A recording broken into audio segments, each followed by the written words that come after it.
नमस्ते, मैं हूँ संजय दीक्षित और आप देख रहे हैं दी जयपुर डायलॉग्स। आपको याद दिला दें हमारा 4 और 5 नवंबर का राष्ट्रवादियों का महाकुंभ डीएफआई जयपुर डायलॉग्स 2023 और आप सभी उसमें आमंत्रित हैं, जिन्होंने क्यूआर स्कैन करके हमें इस इवेंट के लिए आर्थिक योगदान नहीं दिया है, उनसे अपेक्षा है कि वो भी इसमें थोड़ा-सा सहयोग अवश्य कर दें, जिससे हमारा क्राउड फंडिंग का टारगेट पूर्ण हो सके। देखिए साहब, राहुल गांधी जी उनको आप अलग-अलग नामों से बुला सकते हैं, लेकिन मैं उससे कंसर्न्ड नहीं हूँ। राहुल गांधी जी को पक्का फ़ॉर्मूला मिल गया है, अब किसी भी हालत में मोदी सरकार बच नहीं सकती, नरेंद्र मोदी बच नहीं सकते, अब उनको एप्पल का साथ मिल गया है। आपको याद है ना वो पुरानी कहानी कि गुरुत्वाकर्षण का आविष्कार कैसे हुआ, गुरुत्वाकर्षण की खोज कैसे हुई? वो भी एक एप्पल यानी सेब के गिरने से हुई थी। और न्यूटन ने की थी। वो सेब गिरा, न्यूटन ने देखा कि अरे ये देखिए ये एप्पल गिरा है, तो इस एप्पल में हम क्या कर सकते हैं? और एप्पल नीचे ही क्यों गिरा है? ऊपर क्यों नहीं गया? इस तरह की बातें सोच-सोच के एप्पल के चक्कर में ग्रेविटी की डिस्कवरी हो गई। वो अलग बात है कि हमारे वैशेषिक सूत्र में उसके 2 ढाई 3 हज़ार वर्ष पूर्व से उसमें लिखा हुआ है। ऐसा मामला जोरदार हुआ भाई। आज जब अनाउंस हुई कि राहुल गांधी जी प्रेस कॉन्फ्रेंस करेंगे, तो मैं भी उत्सुक था कि भई राहुल गांधी जी जब कभी प्रेस कॉन्फ्रेंस करते हैं, तो धरती हिलती है, अर्थक्वेक आता है, भूचाल आता है। तो मैंने भी कहा कि भई भूचाल से अपना का थोड़ा बहुत जो भी हम बचाव कर सकते हैं, उसके लिए हम पहले देख लें क्या है। तो उन्होंने उसमें भी आरंभ जो है वो अडानी से ही किया। राजा की कहानी सुनाई। अब यार वो राजा की कहानी सुना के और उसको अडानी से लिंक करके तुम क्या करना चाहते हो? अडानी ने तो वैसे ही सबके मुँह पे सोरोस के मुँह पे जो आपके जो हैंडलर हैं सोरोस, उनके मुँह पे खालिक पोत दिया। आपने राजा की कहानी सुनाई कि भई राजा की जान तोते में थी। लेकिन यहाँ तो आपकी जान जो है उस सोरोस नाम के तोते में है। या फिर वो आपका हैंडलर है, सोरोस नाम का जो व्यक्ति है, वो आपकी चाबी जितनी चीज़ को घुमाता है, उतना आप चलते हैं। तो चलिए, फिर हमने कहा कि अच्छा तो ये तो वही पुराना अडानी वाला है, कोई ख़ास बात नहीं। आप कूद पड़े जाके कि साहब ये देखिए ईमेल आई है। अरे! बड़ी ज़बरदस्त ईमेल थी। उस ईमेल से ये सिद्ध हो गया पूरी तरह से कि भाई देखो, नरेंद्र मोदी जी जो है, वो लोगों के फ़ोन में घुस के और उसकी टैपिंग कर रहे हैं। अब भाई यहाँ तक तो ठीक था। हम भी कन्फ्यूज़ हुए कि भई ये क्या है? ये किस तरह की ईमेल है? बाद में पता चला कि वो ईमेल तो 150 देशों में पॉलिटिशियंस को भेजी गई। 150 देशों में और उन पूरे 150 देशों में किसी में हल्ला नहीं हुआ। भारत में हल्ला हो गया और भारत में भी कांग्रेस पार्टी ने हल्ला कर दिया और ऐसे-ऐसे महान लोगों के पास ईमेल आई, राघव चड्ढा के पास आई है और पवन खेड़ा के पास आई है और प्रियंका चतुर्वेदी के पास आई है। भाई मैं तो बिल्कुल लेफ्ट आउट महसूस कर रहा हूँ, मेरे पास तो नहीं आई। तो उनके पास आई है कि साहब की state funded actors may be targeting your Apple device. अब यार एप्पल डिवाइस को आपको टारगेट कर रहे हैं, तो आपको इन्फॉर्म कर रहे हैं, तो ये साथ में ये भी बता देते कि भई कौन कर रहा है, कैसे कर रहा है। समस्या इसमें एक बहुत बड़ी आ गई। समस्या इसमें बहुत बड़ी ये आ गई कि ये वही राहुल गांधी हैं जिसने अभी पिछले वर्ष ही इन्होंने पेगासस का एक आरोप लगाया था, सुप्रीम कोर्ट तक गए थे, सुप्रीम कोर्ट से एक विशेष कमेटी का भी निर्धारण हुआ था, उस कमेटी ने इन लोगों से इनके फ़ोन माँगे, इन्होंने देने से इनकार कर दिया और इसलिए ये पता नहीं लग पाया कि भई पेगासस किसी के उसमें गया था या नहीं गया था।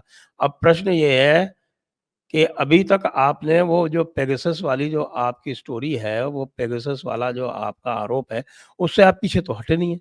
आज भी आप कह रहे हैं कि भई पेगासस है और पेगासस के माध्यम से सारी चीज़ें जो हैं वो निकाल ली जाती हैं, सारी चीज़ों के ऊपर जासूसी हो जाती है, स्नूपिंग हो जाती है और आपके जितने भी भेद हैं वो चले जाते हैं, इसलिए आप शायद अपने फ़ोन से बात नहीं करते होंगे या फिर आप फेसटाइम से करते होंगे या किसी और से करते होंगे।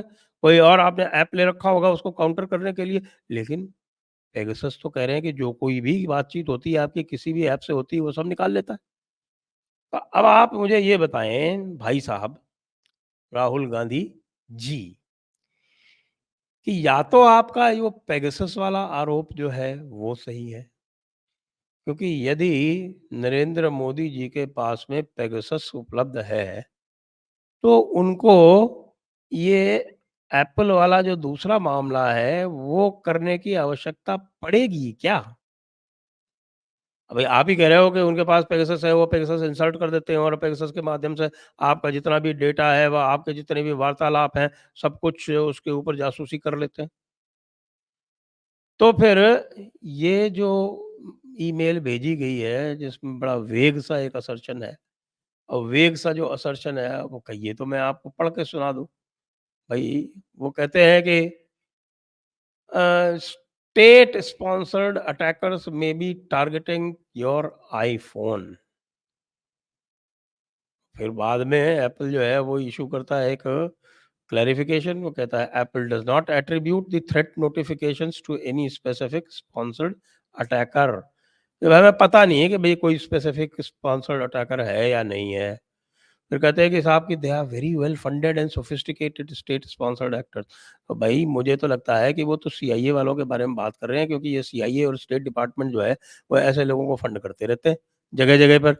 तो आपको तो आपके सोरोस जो आपके ही आदमी हैं, सोरोस जब आपके आदमी हैं, तो वो तो स्टेट डिपार्टमेंट से पूरा सपोर्ट सोरोस को ही जाता है। तो उसमें आपको क्या चिंता? अगर वो कर रहे होंगे टारगेट, तो नरेंद्र मोदी जी के आईफ़ोन को कर रहे होंगे। फिर कहते हैं कि साहब कि it's possible that some Apple threat notifications may be false alarms. अब ये कंपनी कह रही है भाई, मैं नहीं कह रहा। ये कंपनी का स्टेटमेंट है और कंपनी के स्टेटमेंट पर अभी तक राहुल गांधी जी ने कोई प्रतिक्रिया नहीं दी है, ना उनके किसी चमचे ने कोई प्रतिक्रिया दी है। वो तो अपने वाइल्ड एलिगेशन पर उसी प्रकार से कायम हैं और उनको ये पता नहीं क्यों लगता है, ये बहुत समय से मैं देख रहा हूँ कि सबसे बड़ी समस्या कांग्रेस पार्टी की और राहुल गांधी की ये है कि वो अभी भी उस ज़माने में जी रहे हैं, जिस ज़माने में चौधरी देवीलाल जैसे लोग ये कह के जीत जाया करते थे कि देखिए इस सरकार ने जो है आपके पानी में से बिजली निकाल ली है और आपको जो पानी आ रहा है वो बिना बिजली का आ रहा है, इसलिए आपकी पैदावार अच्छी नहीं हो रही है और जब हम सरकार बनाएँगे तो हम आपको बिजली युक्त पानी देंगे। और ऐसा कह के वो चुनाव जीत लिया करते थे। भाई आज की जनता बड़ी सयानी है। राहुल गांधी जी, और वो भी आईफ़ोन नहीं तो अपने फीचर फ़ोन जो सस्ता वाला होता है उसके माध्यम से भी सारी इन्फॉर्मेशन कंज़्यूम करती है। उसको सब पता है। जब से जियो का फ्री डेटा अंबानी ने उपलब्ध कराया, तब से बाकी सारे जो टाटा बिरला थे वो सब पीछे रह गए और जनता ने जियो के माध्यम से पूरे इंटरनेट का पूरा उपयोग करना सीख लिया। इसलिए जो कुछ भी आप कहते हैं, उसको तुरंत वो गूगल कर लेते हैं। उनको पता है गूगल पे क्या आता है और गूगल करके उसको वेरीफ़ाई साथ के साथ कर लेते हैं। इसलिए आज यदि आप ये समझें कि जनता को आसानी से मूर्ख बनाया जा सकता है, ना, संभव नहीं है। जनता को कोई आप इमोशनल इश्यूज़ तो ख़ैर अभी भी काम करते हैं, वो सब बात अलग है। लेकिन इस प्रकार से झूठ बोल के पूरी तरह से अडानी पे आपकी बात किसी ने नहीं मानी, कोई आंदोलन नहीं हुआ, किसी ने कुछ नहीं किया। इसी तरह से पेगासस पे जब आपने शुरू किया था या आपने जब रफ़ाल पे शुरू किया था, तब भी किसी ने आपकी बात नहीं मानी। क्योंकि उनकी दृष्टि में आप नरेंद्र मोदी पर कोई भी आरोप लगा सकते हैं। आप उन पर तुष्टीकरण का आरोप लगा सकते हैं, आप उनके ऊपर अक्षमता का आरोप लगा सकते हैं, आप उनके ऊपर और भी कई आरोप लगा सकते हैं, लेकिन 2 आरोप आप नहीं लगा सकते उनके ऊपर किसी भी स्थिति में। एक तो उनके ऊपर आप भ्रष्टाचार का आरोप नहीं लगा सकते और दूसरा देशद्रोह का आरोप नहीं लगा सकते। तो 2 ये आरोप जो है आप लगा नहीं सकते और राहुल गांधी को किसी ने समझा दिया है सोरोस गैंग की ओर से कि जब तक ये 2 आरोप जो है वो अच्छी तरह से आप चिपका नहीं दोगे नरेंद्र मोदी के ऊपर, तब तक आपका जीतना ज़रा कठिन है। कठिन तो क्या मैं तो कहूँगा असंभव है। लेकिन आप कर तो कुछ पा नहीं रहे हो और बाकी जब उसी तरह की लंतरानी जो हाँकने की आपकी आदत है वही फिर से चालू कर दिया। तो भैया ये बता दो हमको पहले कि पेगासस सही है या कि एप्पल वाला जो ईमेल आया है वो सही है? और अगर वो आया भी है भैया तो ये बता दो कि वो आपके खाली चमचों के यहाँ क्यों आया है, आपके पास क्यों नहीं आया है? हुँ? कि भैया महुआ मित्रा के पास आ गया, शशि थरूर के पास आ गया, पवन खेड़ा के पास आ गया, लेकिन राहुल गांधी के पास नहीं आया, शरद पवार के पास नहीं आया। मतलब जिनके पास असल में जो रहस्य हैं, सीक्रेट्स हैं, उनके पास किसी के पास नहीं आया। इंडी के एक भी टॉप लीडर के पास किसी के पास नहीं आया, चमचों के पास आ गया। रहने दो, राहुल भैया तुमसे ना हो पाएगा। जय हिंद, जय भारत, वंदे मातरम।